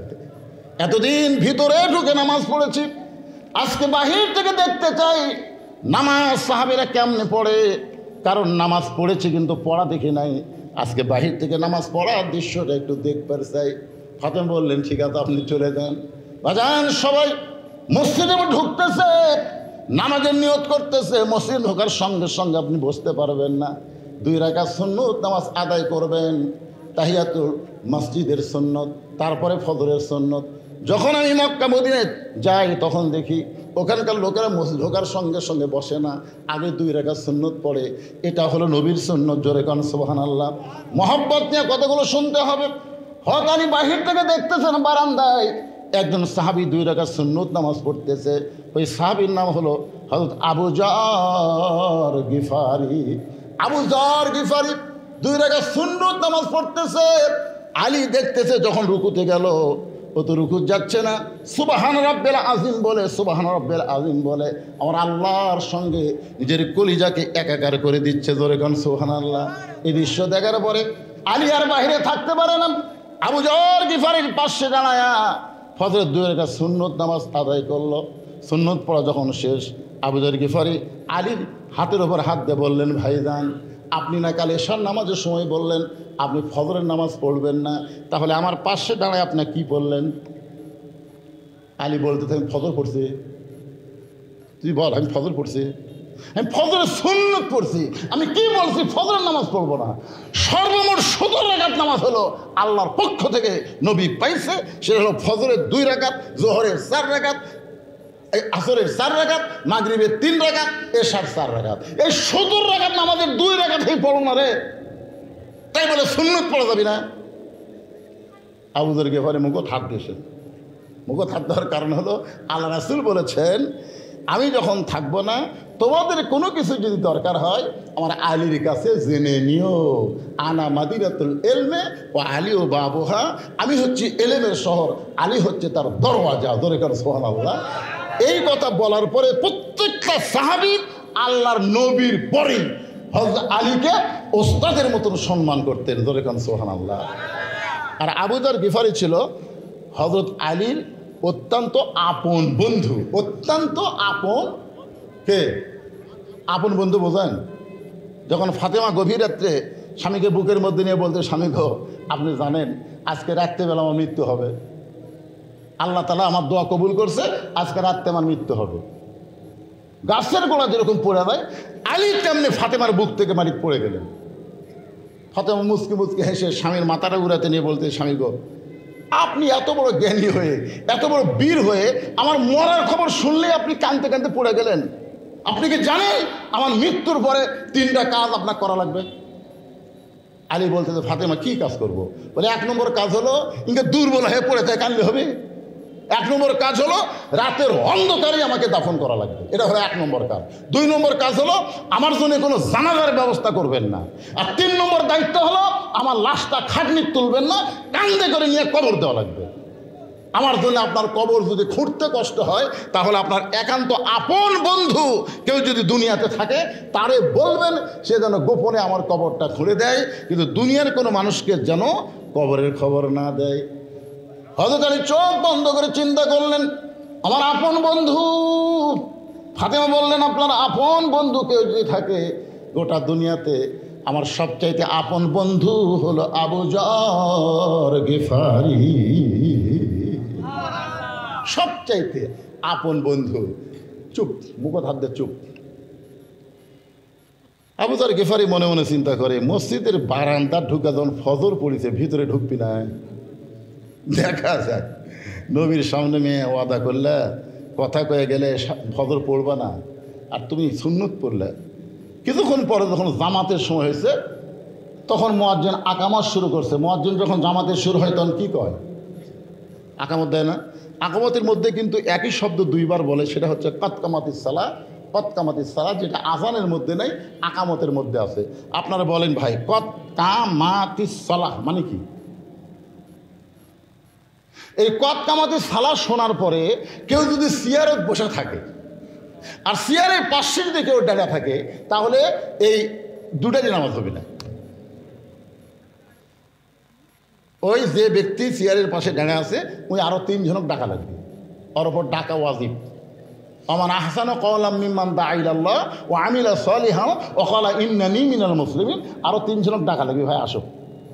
ওরা 3 জন মিলে 4 জন। কি করা লাগবে ভাই? চেয়ারে 4টা পাও, আমরা 4 জন কান্দত লই অকসহ। যে বসে আছে চেয়ারত অকসহ 4 জন চেয়ার কান্দত লিয়া বারান্দাত এনে থোয়া লাগবে। খালি লোক তো হাঁটতে পারে না, উঠা পারে না, ওই তো শান করে লিয়ে এসে চেয়ারত বসে থাকছে নাকি কন? শান করে লিয়ে এসে বসে থাকছে না, হাঁটে হাঁটে আসছে। কথা বলেন না কেন? কথা বলেন না কেন? যে ব্যক্তি হেঁটে হেঁটে মসজিদ আসে তার বসার কথা কে বলেছে? নামাজের ভিতরে বাহিরে 13টা ফরজ, তার মধ্যে একটা ফরজ হলো দাঁড়িয়ে নামাজ শুরু করা। কথা বলেন না? কথা বলেন না কেন? আল্লাহ কোরআনে বলেছেন কুম। কুম মানে কি? দাঁড়াও। লিল্লাহে, কার জন্যে? অনিতিন, আনুগত্য নিয়ে দাঁড়াও। সিনার টান করে দাঁড়ালে হবে না। নিয়ত বান্দা, কানো ফাঁক দিয়ে নিয়ত বান্দা আসামির মতো দাঁড়াতে হবে। ধরে কোন কথা ঠিক না? আসামি, আসামি এরকম 2 হাত বান্দা আসামির মতন দাঁড়াতে হবে। কোনো দিকে নজর চলবে না। যেখানে সেজদা দেবেন ওই দিকে আপনার দৃষ্টি থাকবে, মুখ থাকবে কাবার দিকে। ধরে কোন কথা ঠিক কিনা? আর তুমি নিয়ে চেয়ারের বসে পাও ঝুলেছে, ইয়ার কি পারবে? আল্লাহর ঘরত কি বসে থাকবেন? 10 কেজি ব্যাগলে বাজার করে ভ্যানারা বলছে, চাষা মুরব্বী হয়ে গেছে, ভ্যানত চড়ে বাইক থেকে শিখবে না। তুই 10 টাকা চাবো, টাকার দাম নেই, হাঁটে বাড়ির যাবো। এই 10 কেজি ব্যাগ নিয়ে 1 কিলো রাস্তা হাঁটে বাড়িতে আসে। আর মসজিদের মধ্যে গেলি আমি বল পাই না বাবা, আমি বল পাই না বাবা। তো চাপাত খালি মারা দরকার, তুই বল পাস না। কে এরকম মুসল্লি আপনার এলাকার দিতে থাকে? কারণ মসজিদের মধ্যে ঢুকলে, শোনেন, মসজিদের মধ্যে ঢুকলে আপনি যে 27 গুণ সওয়াব পাবেন। কি কারণে পাবেন? সুন্নত নফলের জন্যে। কথা বলেন না কেন? সুন্নত নফলের জন্য আপনি 27 গুণ দিবি। জামাতে নামাজ পড়লে 27 গুণ। আর জামাতে নামাজ পড়লে শুধু মানুষ দাঁড়ালেই হবে না, কাতার সোজা করে দাঁড়াতে হবে। জোরে কর কথা ঠিক না? গ্রামের লোক কাতার সোজা করে পারবে না বলে একটা কাতারের দাগ আছে না নাই? মসজিদে দেখবেন একটা কাতারের দাগ করে দিয়েছে। আগে তো দাগ ছিল কাটা, এখন দাগ আর টাইস দিয়ে দাগ করে দিয়েছে। এই টাইসে কীভাবে দাঁড়াবেন? আগালি মিল করে দাঁড়ালে হবে না, গোড়ালি মিল করা লাগবে। কারো পাও 1/2 হাত, কারো পাও 3 পা হাত, কারো পাও আবার একের ছোটো। ছোটো পায়ের আগার সাথে যদি মিল করেন তাহলে আগালি মিল করলে হেঁটা উঁচু হয়ে যাবে। এই জন্য গোড়ালি মিল করে প্রত্যেকটা মুসল্লি গোড়ার সাথে গোড়ালি মিল করে কাতার সোজা করা লাগবে। তো যে ব্যক্তি চেয়ারত বসে নামাজ পড়তেছে ওর পায়ের গোড়াকুটি, আপনারা বলেন তো, সামনে কাতারে ফাঁকা থুয়া পিছনে কাতারে দাঁড়ালে হবে? তাহলে সেই লোকটা চেয়ারত বসে আছে, ওর সাথে আপনার কাতার যখন সোজা হচ্ছে না, তাহলে ওই জায়গা ফাঁকা। তাহলে যত কাতার পিছনে আছে সমস্ত কাতার মাকরু হয়ে গেল। আর সব কাতার মাকরু করবেন ওই এক সিয়ারের জন্য। দরকার হলে সিয়ারের বিরুদ্ধে আন্দোলন শুরু করা লাগবে। আজ থেকে 10 বছর আগে 20 বছর আগে বাংলাদেশের কোনো মসজিদে সিয়ার ছিল না। এরা কুটিতে পারো তা আমরা সৌদি আরবের থেকে পাইছি হুজুর, সৌদি আরব দলিল। আজকে ফিলিস্তিন মুসলমানকে যারা ইসরায়েল মারতেছে, সৌদি আরব খালি একটা হুঙ্কার মারলে ইসরায়েলের পেশাবদার হয়ে যাবে। জোরে করতো কথা বল না কেন? সৌদি আরবের দিকে আমরা সিয়ারত বলছি। সৌদি আরব তোমার দলিল, আল্লাহর কোরআন কি কয়, নবীর হাদিস কি কয়, সেটা তোমাকে দেখা লাগবে। আল্লাহর কোরআন বলতেছে লা ইকাল্লিফুল্লাহু নাফসান ইল্লা উসাহা, তোমার কষ্ট হবে এমন কিছু আমি আল্লাহ তোমাকে চাপাই দেয়নি। তুমি যদি দাঁড়াবার না পারো বসে নামাজ পড়ো, বসে যদি না পারো শুয়ে থাকা নামাজ পড়ো, শুয়ে থাকা যদি না পারো ইশারার দ্বারা নামাজ পড়ো। নামাজ পড়ো, কিন্তু যতদিন দাঁড়াবার পারবা ততদিন তুমি জামাতে পড়ো। যখন আর দাঁড়ানোর মতন তোমার বয়স থাকবে না, তোমাকে আর বসে থেকে মসজিদে দেওয়া লাগবে না, তুমি বাড়ি পড়ো। কারণ সারা জীবন সরকারি চাকরি করা লাগে না পাগলা। 60 বছর পর্যন্ত সরকারি চাকরি করো, তারপরে সরকার তোমার দায়িত্ব নিবি মরা পর্যন্ত, পেনশনের বেতন দিয়ে দিবি। ধরে কোন কথা ঠিক কিনা? তো সরকার যদি মরা পর্যন্ত পেনশন দিবার পারে, আল্লাহ পারবে না? ধরে আল্লাহ পারবে না? কিন্তু যৌবন বয়সে নামাজই ধরেনি। যখন সরকারি চাকরির বয়স, কতগুলো লোক আছে দেখবেন সারা জীবন ঘুষের চাকরি করছে, ওরা যেই চাকরি রিটায়ার করছে ওই এখন নামাজ যে বলতেছে আল্লাহ আর আমি জীবনে ঘুষ খাবো না, আল্লাহ আল্লাহ আমি তওবা করতেছি, আল্লাহ আমি আর জীবনে ঘুষ খাবো না। 2 কান্দের ফেরেশতা বলতেছে আল্লাহ এই শয়তানি কান্দ থেকে কি লাগলো? যতদিন ঘুষের চাকরি করছে ততদিনই তওবা করেনি, যেই চাকরি গেছে আর কান্দিচ্ছে। যখন যুবক ছিল তখন মসজিদে যায়নি, ও বুড়া বয়সে যখন আমাদের চামড়া ঢিল আল্লাহর সাথে দিচ্ছে মিল তা সিয়ার লিয়া। যেই মাত্র কতকামাদের সালাত সঙ্গে সঙ্গে হযরত আলী মারছে দৌড়, আর বসা নাই, এক দৌড়ে গিয়া এবার আবু বকর আর উমরের মাঝখানে 2 হাত ঢুকে দিছে। হাতত শক্তি আছে না নাই? আলীর হাতত কেমন শক্তি? মেলা করলে হবে। বাম হাতে কামুজ দুর্গের দরজা, এরকম দরজা, কামুজ দুর্গের দরজা, যে দরজা 100 জন মানুষ আলগা করতে পারে না, সেই দরজা হ্যাঁচকা টান মারছে, এরকম টান মারছে, আর দরজা হাতের মধ্যে আইছে বাম হাতত। এই দরজা থেকে কাফের আর ময়দানে থাকে, সব কাফের যখন পলায় গেছে তখন দরজা ফেলা দিছে, 80 গজ দড়িয়ে পড়ছে। তাহলে কি ওই দরজার জন্যই তো আল্লাহ তাকে একটা ডিগ্রি দিয়েছে আসাদুল্লাহিল গালিব। ইসলামকে গালিব করার ব্যাপারে আলী হচ্ছে আল্লাহর সিংহ। ধরে কোন সুবহানাল্লাহ। 2 জনের মধ্যে এরকম চাঁড়া দিয়া মাঝখানে ঢুকে আল্লাহু আকবার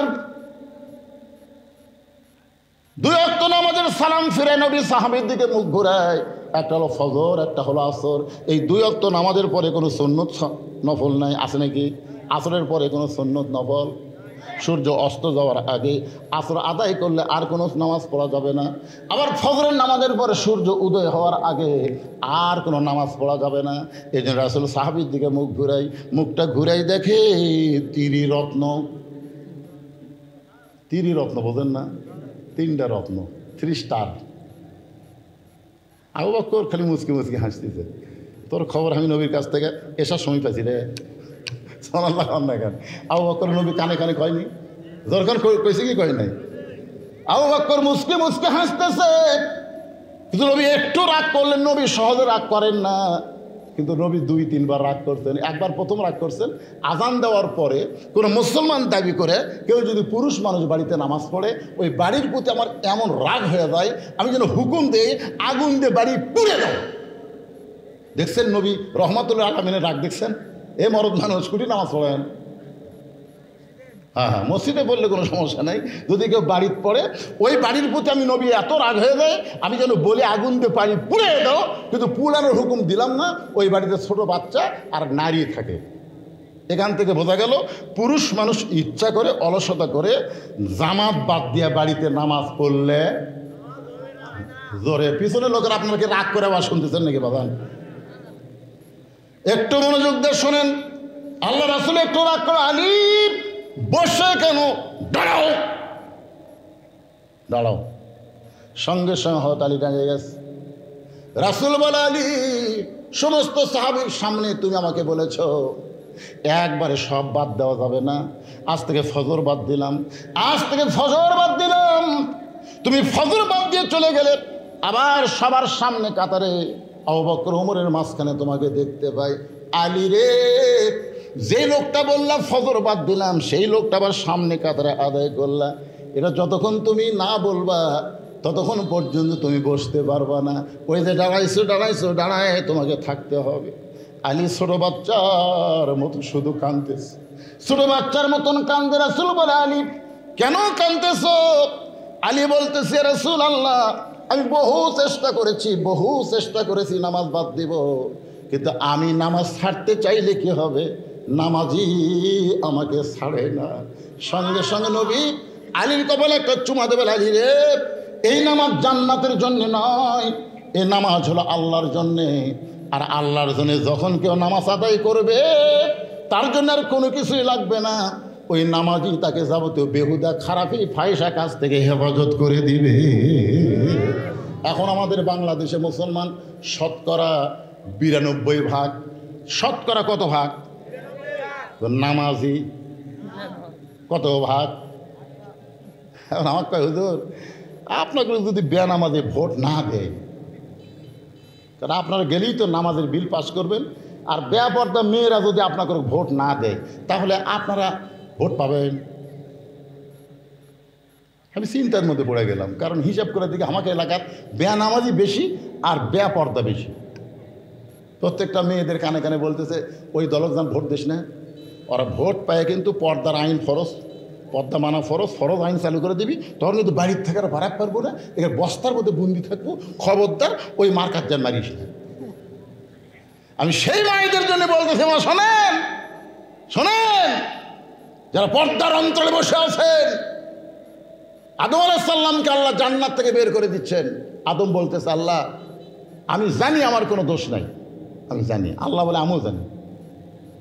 তুই কি জানিস আদম একটু বল। আদম বলতেছে, আল্লাহ আমি জানি, আমি গন্ধমের কাছে যাইনি, গন্ধম ফল আমি খাইনি, গন্ধম ফল যে শরবত করা হাওয়া আমারে খাওয়াইছে এটা আমি জানবারও পারিনি। যখন জানছি ওই শরবতের মধ্যে গন্ধম আছে, তখন আমি ডান হাত মুখের মধ্যে ঢুকাই দিয়ে আমি রক্ত বমি করছি। এখন বলো আল্লাহ আমার দোষ কোথায়? আল্লাহ বলতেছে, আদম সত্যি করে বলতে, হাওয়া তোর কে হয়? তো বলে, হাওয়া আমার বউ হয়। আল্লাহকে, আদম হাওয়া তোমার কে হয়? বলতেছে বউ হয়। আবার বলে, আদম হাওয়া তোমার কে হয়? বলে, আমার বউ হয়। আল্লাহকে 3 বার বললাম, 3 বারে তুমি বউ বললে, তাহলে হাওয়া গন্ধম গাছের কাছে গেল, তখন তুমি কোথায় ছিলে?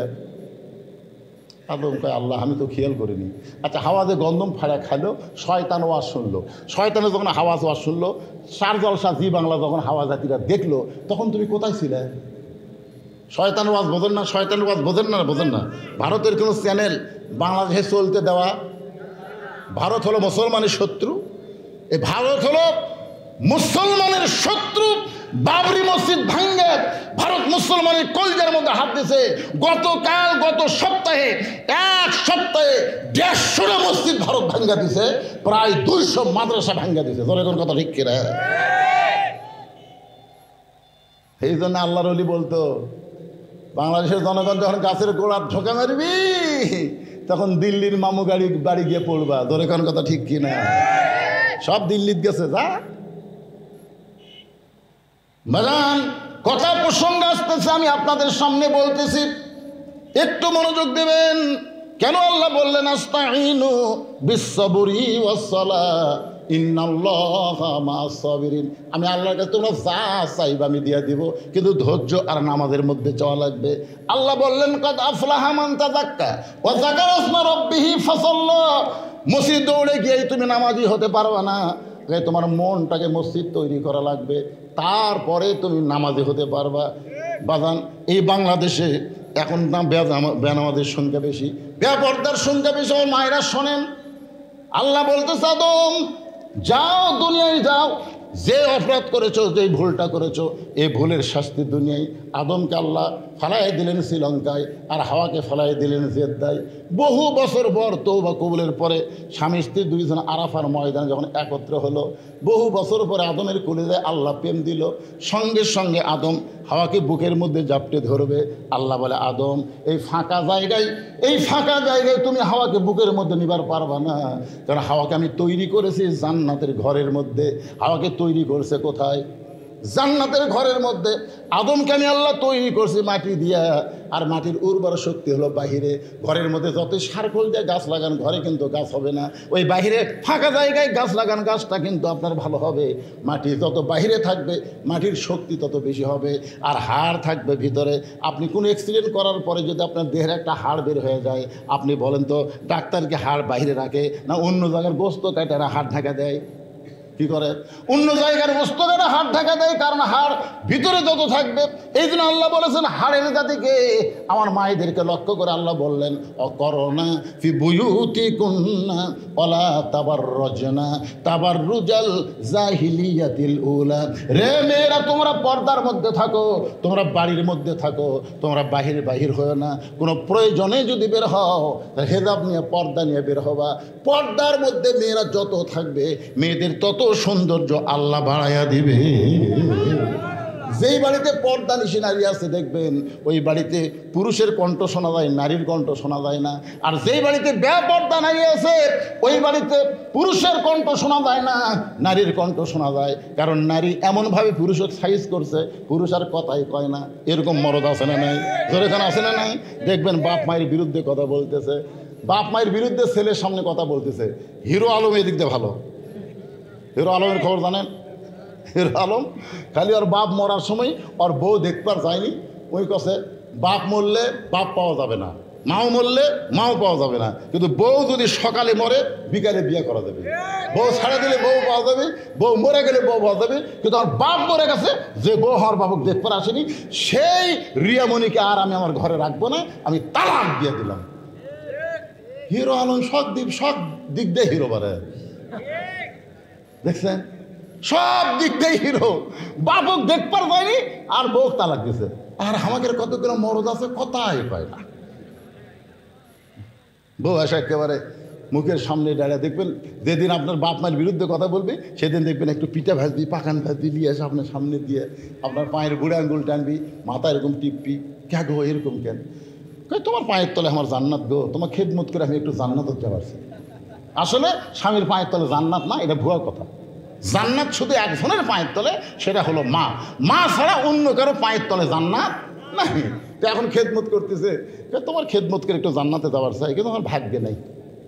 স্বামী বলতে, তুমি কও কি সুন্দর পুরি পাকান ভেড়াতে নিয়ে আসছো, আমার খেদমত করতেছো, এটাই তো জান্নাত। না গো, একসঙ্গে জান্নাতে থাকবার চাই গো, কিন্তু আমার ভাগ্যে নেই। এইটা কান্দা শুরু করে দিচ্ছে।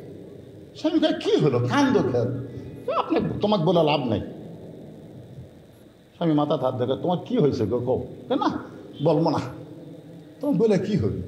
এই বল। বলে হবি না মানে? খালি বলে দেখ হয় কি না হয়। তখন বলতেছে, তাহলে শোনো, তোমার বুড়া বাপ খালি ফ্যাস করে, আর তোমার বুড়ি মা খালি কুটকুট করে। তোমার বুড়া বাপ এতই খারাপ গো, সব সময় খালি ফ্যাস করে, আর তোমার বুড়ি মা খালি কুটকুট করে সব সময়। এখন এই বুড়া বুড়ির সাথে যদি থাকবার চাও, তাহলে আমাকে বাপের বাড়ি পাঠাতে। আর হামাক নিয়ে যদি জান্নাতে সঞ্চার করবার চাও, তাহলে বুড়া বুড়ি বাদ দেওয়া লাগবে, অমা আলাইনা ইল্লাল বালাক। এখন তুমি কি আমল করবো কও? স্বামী যদি গাঁড়া হয়, তাহলে বউ বলবে তুইও যা আমিও তাই। আর স্বামী যদি মরদ হয়, এমন সময় আল্লাহর কোরআন সামনে এসে যাবে। আল্লাহর কোরআন বলবে, ওয়াকাদা রাব্বুকা আল্লা তা'বুদু ইল্লা ইয়াহু ওয়া বিল ওয়ালিদাইনি ইহসানা। আল্লাহু আকবার। আল্লাহর ইবাদতের পর আল্লাহ বলেছেন বাপ মার প্রতি এহসান কর, ভক্তি কর, দয়া কর। এখন স্বামী দাঁড়িয়ে বলতেছে, তোমার কি ব্যাগপত্র গোছান আছে নাকি? বউ বলতেছে, কিসের ব্যাগ? তুমি না বাপের বাড়ির যাবে? না বাপের বাড়ির যাও কে? না তুমি কইলা না, তুমি যদি বাপ মায়ের সাথে থাকবার চাও, তাহলে আমাকে বাপের বাড়ি পাঠিয়ে দাও। তা আমি আমার বাপ মায়ের সাথে থাকবো, তো বাপের বাড়ি 3 তালাকের গাড়িতে করে পাঠিয়ে দেবো। কয় তালাকের গাড়ি? 3 তালাকের গাড়িতে করে তোর বাপের বাড়ি তুই চলে যা।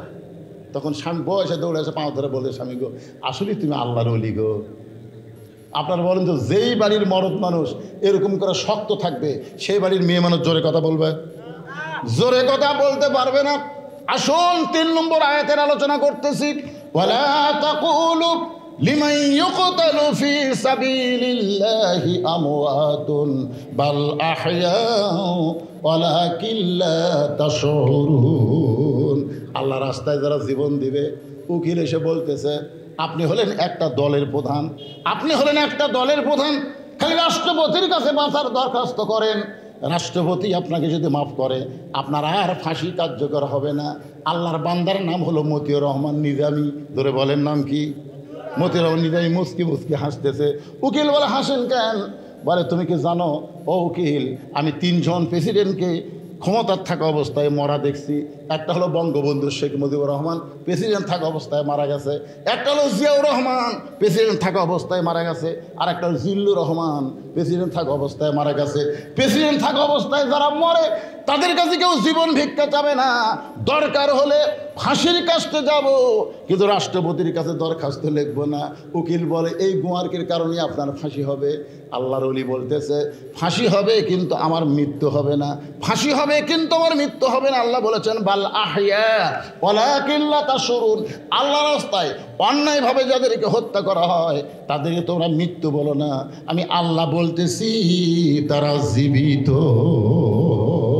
আপনারা বলেন তো, ইয়াজিদ মরে গেছে না হোসাইন মারা গেছে? ওদের শেষ পয়েন্ট আইছে, একটু মাথা বলেন। ইয়াজিদ মারা গেছে না হোসাইন মারা গেছে? ইয়াজিদ মারা গেছে। গোটা বাংলাদেশ অনুবেক্ষণ যন্ত্র দিয়ে খুঁজে দেখেন, একটা ইয়াজিদ নামের মানুষ পাবেন না। আর প্রত্যেক পাড়ায় পাড়ায় হোসাইন আছে না নাই? আমার সম্পর্কে, গ্রাম সম্পর্কে ভাই ছেলে হওয়ার পরে বলে হুজুর ভাইজান আমার একটা ছেলে হয়েছে, একটা ভালো নাম রাখেন। আমি বললাম বর্তমানে একটা ভালো নাম আমার মুখের সামনে ঘুরঘুর করে, বলে নামটা কি? আমি বললাম আবু সাইদ। শোনার সঙ্গে সঙ্গে আমার হাতে 500 টাকা দিয়ে বলে ভাইজান আবু সাইদের কথা আমার মনে নেই, তুমি যখন মনে করে দিলে আমার ছেলের নাম রাখলাম আবু সাইদ। ছেলেটার নাম রাখছে আবু সাইদ। এখন 2 জন ডাকে, আবু সাইদের বাপ আসো ভাত খাও, আবার বলতেছে আবু সাইদের মা তাড়াতাড়ি 1 গ্লাস পানি দাও। আবু সাইদ এখনো কথাই কয় না, ছোট্ট মানুষ। তারপরে আবু সাইদের বাপ মা হয়ে গেল, তার মানে বোঝা গেল আবু সাইদ মরেনি, আবু সাইদ নতুন করে আবার ঘরে ঘরে জন্ম নিচ্ছে। ধরে কোন কথা দেখছে না? আমার গ্রাম সম্পর্কে খালা, তার মেয়ের একটা মেয়ে হয়েছে, খালা খুশি হয়ে বলতেছে বাবা বহু বছর পরে আমি একটা নাতনি পাইছি। খুশি হইয়া তোরে বলতেছে বাবা তুমি হুজুর মানুষ, একটা ভালো নাম রাইখা দাও। আমি বললাম খালা একটা ভালো নাম খালি মুখের সামনে ঘুরঘুর করতেছে, বলে নামটা কি? আমি বললাম খালা আপনার নাতনির নাম রাখেন হাসিনা। যে কইছে হাসিনা, খালা আমার 30 আর মোবাইলে কথা কয় না। আমি বলি কে গো খালা কি হলো? তুই আলেম না জালেম রে, তুই যে তলে তলে আওয়ামী লীগ করিস তা তো আমি জানি না। আমি বললাম খালা আমি আওয়ামী লীগ করি কেমন? একটা খুনি রে, এতগুলো মানুষকে যে হত্যা করলো সেই খুনি হাসিনার নাম আমার নাতনির নাম থমো। আমি খালি আলহামদুলিল্লাহ করি, হাসিনা আবু সাইদ মরিনি রে, তুই বাঁচা থাকতেই পচে গেছো। কোন কথা মনে করুন এই ছেলেগুলা যেদিন বুড়া হবে ততদিন পর্যন্ত বাংলাদেশে যত মেয়ে জন্ম লেখ হাসিনা, ওই আওয়ামী লীগের ঘরে জন্ম নিলেও কেউ হাসিনা মেয়ের নাম রাখবি না, কাগজে লেখা দেন। কমপক্ষে 30 বছর বাংলাদেশে কোনো মেয়ে মানুষ জন্মালে তার নাম হাসিনা থুবি। আল্লাহর কোরআনের আয়াত, আল্লাহ রাস্তায় যাদেরকে হত্যা করা হয় তাদেরকে তোমরা মৃত্যু বলো না, তারা জীবিত, তারা অমর। আল্লামা সাইদি মরে নাই, তোমরা তাকে হত্যা করেছো। গোটা বাংলাদেশে দেলোয়ার হোসেন নাম শুনলেই মানুষের ভিতরে একটা আলাদা মহব্বত পয়দা। কথা কন না কেন ভাই, কথা কন না। আল্লামা সাইদি তুমি মরনি, শহীদ হয়েছো আমরা এটাই জানি। সবাই ইস্তেগফার বলেন, আস্তাগফিরুল্লাহ রাব্বি মিন কুল্লি যামবি ওয়া আতুবু ইলাইহি লা হাওলা ওয়ালা কুওয়াতা ইল্লা বিল্লাহিল আলিয়্যিল আযীম। আল্লাহুম্মা সাল্লি আলা মুহাম্মদ, আল্লাহুম্মা বারিক আলা মুহাম্মদ। যে ছেলেরা কষ্ট করে মেহনত করে আজকের জান্নাতের বাগান লাগাইছে তাদের জন্য একটা দোয়ার দরকার আছে না নাই? আপনি কিছু বলবেন? আল্লাহুম্মা আমিন। এই মোনাজাত করে যান, বসেন সবাই বসেন। বাড়িতে যাওয়ার পারবেন কিনা কি গ্যারান্টি আছে? আপনি বাড়ি যাওয়ার আগে হয়তো হাসপাতালে যাওয়া লাগতে পারে, বসেন। আল্লাহুম্মা আনতাস সালাম অমিনকাস সালাম তাবারাকতা ইয়া যাল জালালি ওয়াল ইকরাম। আয় আল্লাহ তাআলা, কঠিন গরমের ভিতরে আমার পিছন দিকে ফ্যান দেওয়া হয়েছে, তারপরও শরীর ঘামতেছে। আর তোমার বান্দারা এত গরমের ভিতরে ঘামে ভেজা শরীর নিয়ে আল্লাহ ঘন্টার পর ঘন্টা বসে বসে কোরআন হাদিসের ওয়াজ শুনেছে। আল্লাহ মেহেরবানি করে আজকের এই মাহফিল আমাদের সকলের হেদায়েতের জন্যে, নাজাতের জন্যে, জান্নাতের জন্যে কবুল করে নাও।